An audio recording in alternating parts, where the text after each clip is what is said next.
So I've got a microphone. Oh, how do I get this up? There we go. Hold on. So I'm going to live my Britney moment, everyone. This is my time. It's going to happen. So from TikTok to top tips. Really need to be careful when saying that. So I had visions of saying horrific things to you all, but I haven't so far, so that's great. How to win at the game of social media. A little bit of a clickbaity title. Can we ever win at social? Who knows? But let's find out. So I wanted to start with a little bit about me. Just let me go back here. So am I new here? Most definitely not. I am actually quite old to the party. I'm like the after party when everyone's left. So I've been lucky enough to literally watch the birth of social media. So any millennials in the room will feel my pain. I spent my youth on MSN. I was obsessed with MySpace and changing my MySpace song to be a subtle dig at my ex-boyfriend at the time. I also shamefully used Facebook as a personal diary. I don't know anyone else in the room, but when those memories come up, oh my God, I didn't include any of them. But I did include one of my first ever Facebook profile pictures with an emo fringe so big, I think it started over here. I've obviously seen a lot in my 14 years in social media. I've seen platforms change, so I've seen LinkedIn turn into Facebook. Did anyone see that come in? No. I've also seen Facebook turn into my parents' favourite social media platform. Absolute cringe. Also, I've witnessed TikTok's domination, which is what a bit of this talk's going to be about today. I've seen Twitter run by an absolute madman, and I don't know about anyone else, but I think I've got actual whiplash from Instagram going from photos to videos and back again. Might even put in a claim. So, like I said, I've been working in social for about 14 years, and I also run an influencer account called Meats and Cheats. That is about food and cheat days, not hooking up with people and having affairs, which has actually, people have thought that happened before. At the moment, I'm channeling my inner Don Draper, minus the sexism and day drinking. So I am a creative director at CNS Media and our creative sub-brand, Fort the Waffle. I've worked with a lot of big brands. I've worked at Slimming World, I've worked with VK, I've worked with Hooch, I've worked with George Foreman, but don't let that fool you. I've also worked with horrific brands that have no social media presence. I've worked on an account with 47 followers, and I also worked on an account with over 1 million followers. So I feel everyone's pain in this room for those accounts that you're trying to get off the ground. Most of my time, again, I'm sure you can all relate, has spent explaining my job to people, especially my parents. A little bit story. Once me and Jacqueline actually were at a wedding, and I was talking about my job, and I heard through the wall, "Is that even a real job?" I was like, yes, sir, yes, it is. And this is my first official talk outside of bathrooms and pitch rooms, so please be gentle with me. A little bit about the landscape. I think we have to do that at this point. We can't just jump straight in there. I like to warm everyone up first. So this year, there will be 4.8 billion social media users worldwide. So if your brand's not on social, look at that amount of people that you would be missing. It's like that, basically the world. The average person also bounces between 7 different social media platforms, so they're bouncing around all over the place. I know I do that quite a lot. And then in terms of joining social, so 6 new users join every second. So if you think of me rambling on for 20 minutes, how many people have just joined a social media platform? And if you think in this room, there's 6, there's 6, there's another 6. You can't argue with the growth. Something that I always do, that my colleagues at CNS are so fed up with me banging on about, is that 3 out of 4 consumers will browse a brand's organic social media before making a decision. We're making decisions based on what we see, where we eat, where we shop, who we like, who we date. It is all based on our reactions to what we see on an organic social media page. And if anyone can explain this to me, that would be great, but everything Pedro Pascal does just goes viral. I don't know what he's done or who he's paying, but find me after if you know the answer. So this is a bit like a therapy session. I want you to raise your hand if something you've seen on social media has made you evoke an emotion. Happiness, sadness, despair. We won't get into it, but I felt there's a lot to unpack there, guys. But exactly, look around that room. And I think that's something that we need to remember if we're running our own brand social accounts or if we're agencies. Engaging in social media, it's not logical. It doesn't come from a logical side of the brain. It comes from an emotional side of the brain. And some of the top emotions channeled across the social media platforms are humour, joy, and anger. So again, I want you guys to think when you're putting your posts out there, whether, like I said, be client or agency, what emotions do you want to convey with that? What do you want your followers to feel? Why would they bother sharing? Why do they care? You need to evoke something in them, whether it be any of the things I just mentioned, to make people engage. So 68% of people on social media share to communicate who they are. So I don't know about you guys, but back in the day, I'd share anything. I'd be like, yeah, cool, funny, share. Now I'm really particular about what I share because it reflects my personal brand. It reflects me. And sharing is so powerful. So if you think back in the day, it's just like someone wearing a branded hat or a branded t-shirt. They're sharing your content to other people and other people are seeing it. And you're not even paying them. Like, that is incredible. If you can elicit that emotion and get people to share your content, you're basically winning. Also, we're all at mercy with the algorithm, and it does prefer content that's got higher shares and higher comments. It doesn't care about likes. No one cares. We all accidentally like. It's fine. Oh, was there another slide? Yeah. So the New York Times actually broke down sharing into 6 personas, which I feel is quite helpful. So you've got altruists, who they share to be helpful and unselfish. You've got another selection of people in there. You've got hipsters, which is probably shamefully me, but sharing cutting edge content. You've got connectors, they want to connect, and selectives. So again, think which one you are, but also which one your customers are. So think your followers and people engaging on social. Why would they share? What are their feelings behind it? And which one do they drop into? I'd probably say your customer base is maybe sit in 2 or 3 of the different categories. And then when you're doing your content planning, plan for these different sharing personas. Oh, I love this meme, I'm sorry. I feel bad he got slapped, but it's just so funny. So a little bit about social media myths. So again, sorry about this, but raise your hand if you've heard a ridiculous myth about how to win on social media. So I kind of liken it to hiccups. It's kind of like, oh, if you do a post upside down while drinking water and standing on one leg, definitely going to go viral. So I wanted to give you guys a bit of an insight into the myths that I've used and things that work and things that don't.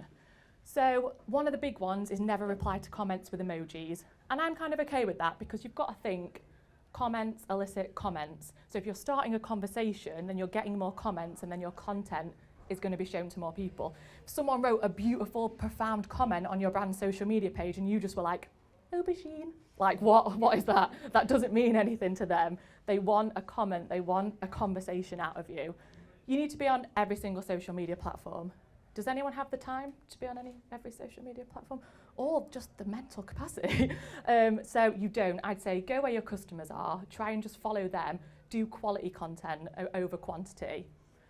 Never post the same across all channels. I probably would agree. If you have got time, separate up because all the channels have different needs and different following, and they have different algorithms as well. Remove the watermark. So this is something that we always do at CNS.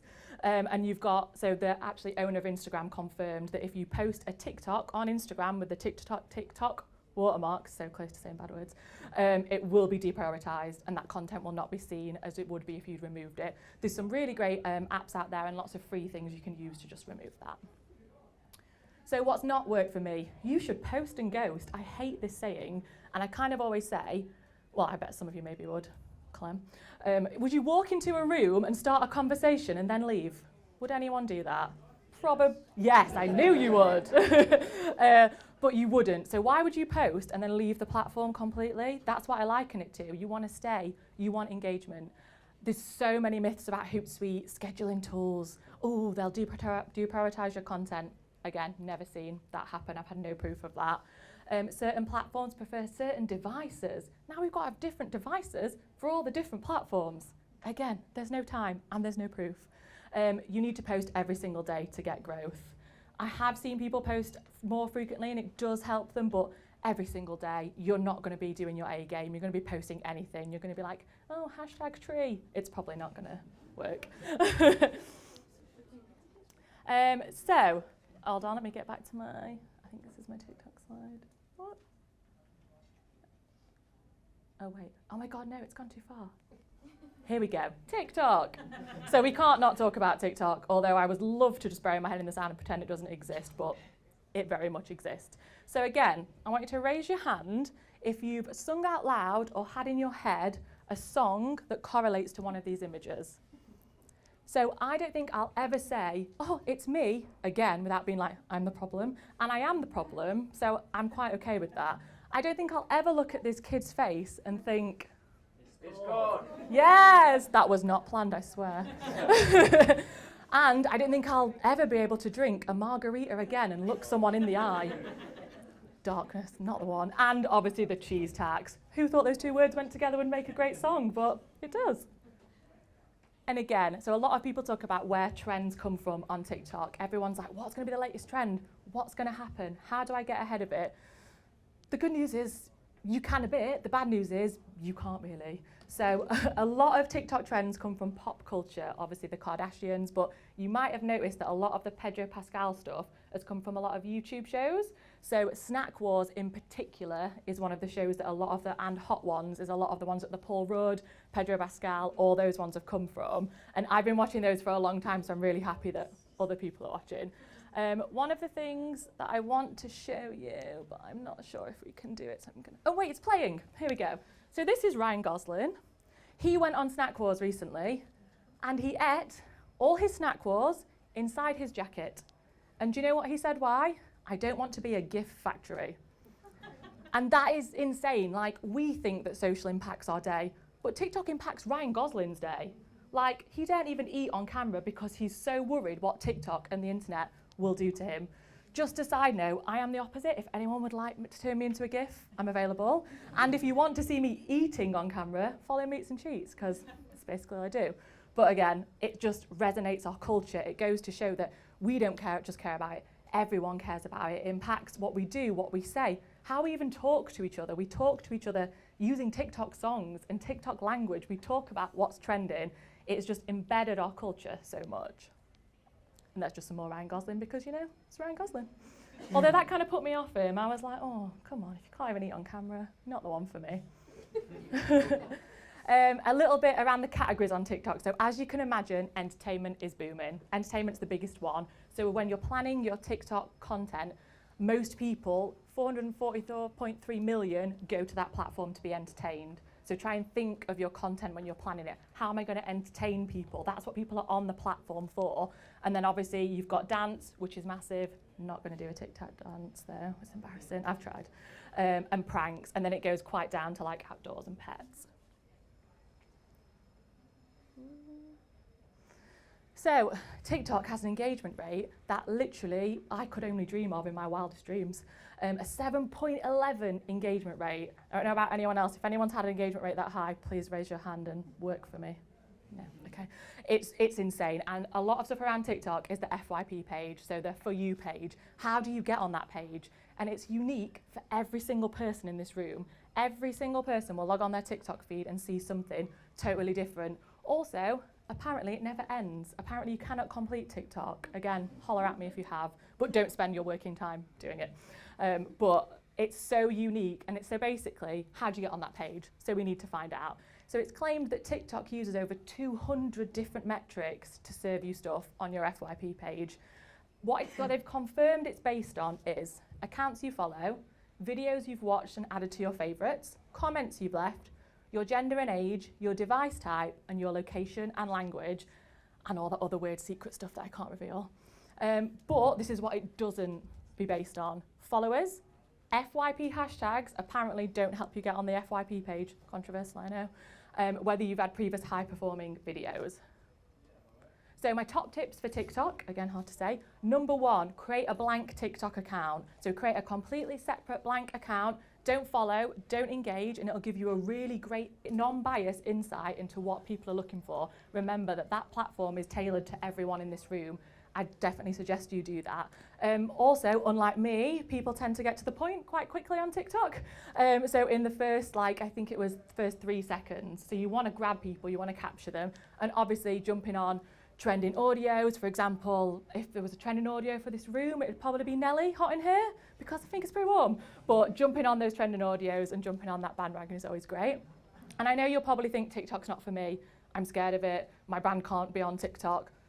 Ryanair, guys. Ryanair is shit. They're a terrible airline. Like, come on. Sorry, Ryanair here. I have not checked that. But they've got 2 million followers on TikTok.